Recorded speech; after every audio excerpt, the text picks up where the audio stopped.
మేము కాళేశ్వరం ప్రాజెక్టులో ఉన్నటువంటి బరాజులను కానీ రిజర్వాయర్లను కానీ పంప్ హౌస్లను కానీ సబ్స్టేషన్లు కానీ విజిట్ చేయడానికి మాకు 3 రోజులు సమయం సరిపోలే. ఉదయం 6 గంటలకు మేము ప్రారంభమైతే కనీసం కూడా లంచ్ కూడా చేయకుండా మేము సాయంత్రం 8 గంటల వరకు మా పర్యటన కొనసాగిస్తే కూడా 3 రోజుల సమయం మాకు సరిపోలే. అలాంటిది ఈరోజు మీరు కాళేశ్వరం మీద బీఆర్ఎస్ పార్టీ వాదనను వినిపించడానికి 1 గంట సమయం ఇయ్యరా మీరు? ఇంత దుర్మార్గమా?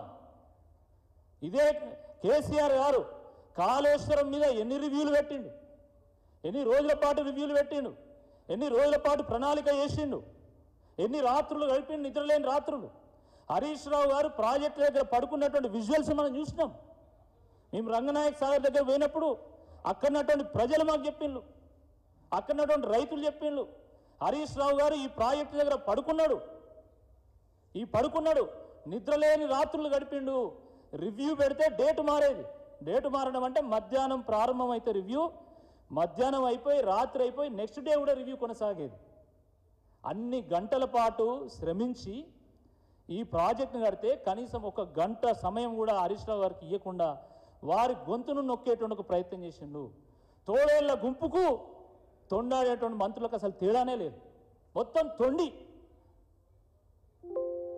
హరీష్ రావు గారు అసలు ఈ కాళేశ్వరం ప్రాజెక్టులో ఏం జరిగిందని చెప్పేటువంటి ఒక ప్రయత్నం చేస్తూ ఉంటే వారిని డీవియేట్ చేయడానికి 7 మంత్రులు 33 సార్లు వేసింది.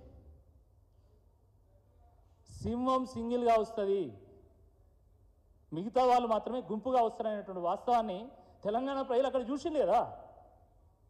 కాళేశ్వరం ఎంతసేపు లేస్తే కాళేశ్వరం కూలింది అని వీళ్ళ మాటలు వింటూ ఉంటే ప్రత్యేకంగా నిధులు కేటాయించి మరీ దీన్ని కూలగట్టేటట్టున్నారు. వాళ్ళు బాంబులు పెట్టైనా సరే మొత్తం కాళేశ్వరాన్ని కూలగొట్టాలనేటువంటి ఆలోచన వీళ్ళ మెదళ్లలో నాటకపోయిందనేటువంటి భావన ఈరోజు తెలంగాణ ప్రజలు కలుగుతూ ఉంది.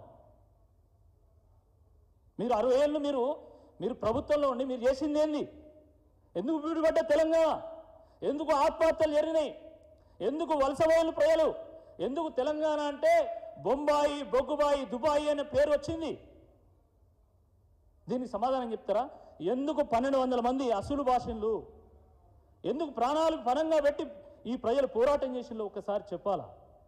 ఆ పంప్ హౌస్ నుంచి నీళ్లు వస్తూ ఉంటే ఆ రోజు సకల జనులు కదం దొక్కి ఎట్లయితే జై తెలంగాణ నినాదాన్ని ఎత్తుకున్నారో ఆ రకంగా గోదావరి జలాలు పరవళ్ళు దొక్కినాయి. పరవళ్ళు దొక్కుతూ జై తెలంగాణ నినాదం చేసినట్టుగా మాకు కనబడ్డది. పచ్చకామరలోకి లోకమంతా పచ్చగానే కనబడుతుంది. మీకు కాళేశ్వరాన్ని చూడగానే మీకు భయేశ్వరం కలిగింది. మీకు అందుకనే అది చూడగానే భయం కలిగి ఇది మొత్తం కూలిపోయిందని ఒక భావన మీ మెదళ్ళలో మీరు ఏర్పరచుకొని ఈరోజు దాన్నే ప్రచారం చేస్తూ ఉన్నారు. వాస్తవానికి కాంగ్రెస్ పార్టీ నాయకులు ఈ కాళేశ్వరానికి ఒక శనేశ్వరులు. వాళ్ళు అద్భుతంగా పనిచేస్తున్నటువంటి ప్రాజెక్ట్ని ఈరోజు పడావు పెట్టి ఈరోజు రైతులు మొత్తుకుంటుంటే కూడా కనీసం పంప్ హౌస్లు ఆన్ చేస్తలేరు. రైతులు ధర్నా చేయలే మొన్న ఎండాకాలం. ఇది వాస్తవం కాదా? ఈ వానాకాలం ప్రారంభమయ్యేటువంటి ముందు కూడా రైతులు ధర్నా చేసిండు. ఇది వాస్తవం కాదా అని నేను అడుగుతున్నా. ఆ రోజు తెలంగాణ రాకముందుకు ఎంతమంది కవులు, కళాకారులు ఎంత అద్భుతమైనటువంటి పాటలు కట్టి ఈ ప్రాంతం యొక్క గోసను వివరించిందో మనకందరికీ తెలియదా?